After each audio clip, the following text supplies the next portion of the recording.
आई भैया, हम देहाती फूल आप सभी भोजपुरी श्रोता दर्शकों को मेरा सलाम प्रणाम। एक मजदूर अपने घर परिवार को छोड़कर, माँ बाप को छोड़कर अपनी ज़िंदगी को गुजारता है, कैसे एक गाना के माध्यम से आप सबको सुना रहे हैं।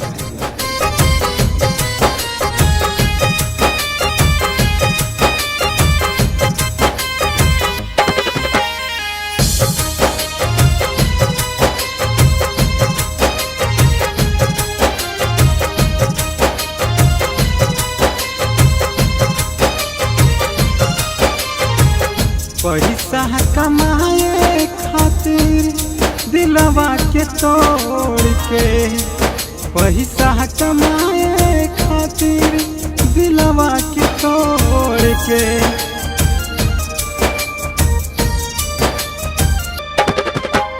पैसा कमाए खातिर दिलवा के तोड़ के, पैसा कमाए खातिर दिलवा के तोड़ के, जाता रे माई घरवा के छोड़ के, जाता रे माई घरवा के छोड़ के।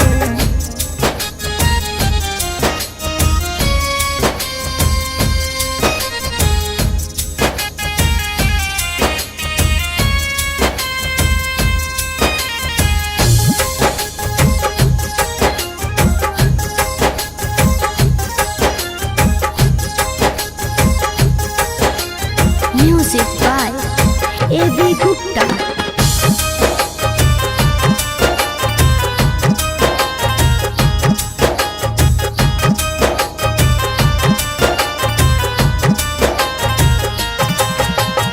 एक तो हो बाहर में करे के मजदूरी, घर परिवार से हो जाला दूरी।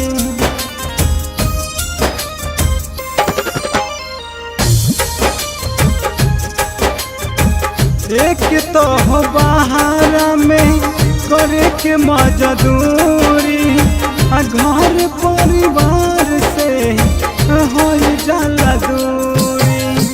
बहे लपनिया जैसे अखिया के लोर के, बहे लपनिया जैसे अखिया के लोर के, जाता रे माई घरवा के छोड़ के, जाता रे माई घरवा के छोड़ के।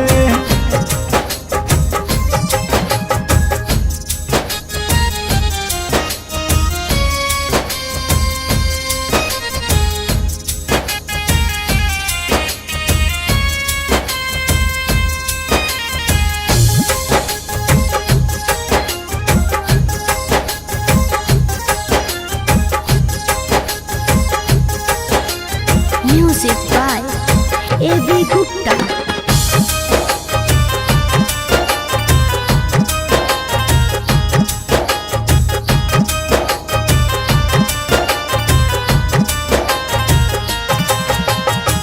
होला बारिश चाहे होला कितनो घाम हो, फिर भी करे के पड़े ना सबके काम हो।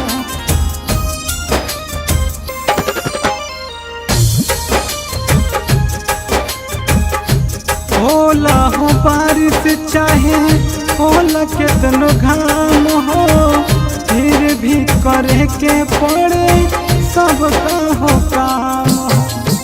मर जाई पी के हम जहरिया के घोर के, मर जाई पी के हम जहरिया के घोर के, जाता रे माई घरवा के छोड़ के, जाता रे माई घरवा के छोड़ के।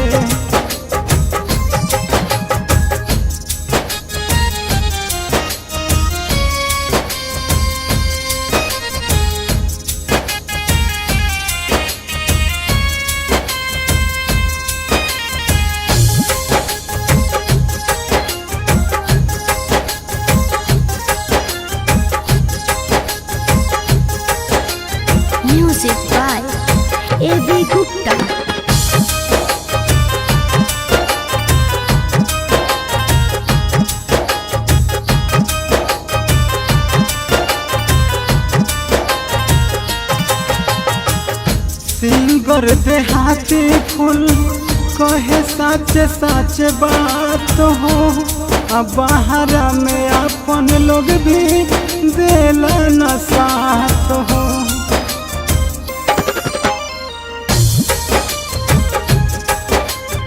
सिंगर देहाती फूल कहे सच सच बात हो, अब बाहरा में अपन लोग भी देला न साथ हो। आवेले याद में हरे जब खाना बनाई भोर के, आवेले याद में हरे जब खाना बनाई भोर के। जाता रे माई घरवा के छोड़ के, जाता रे माई घरवा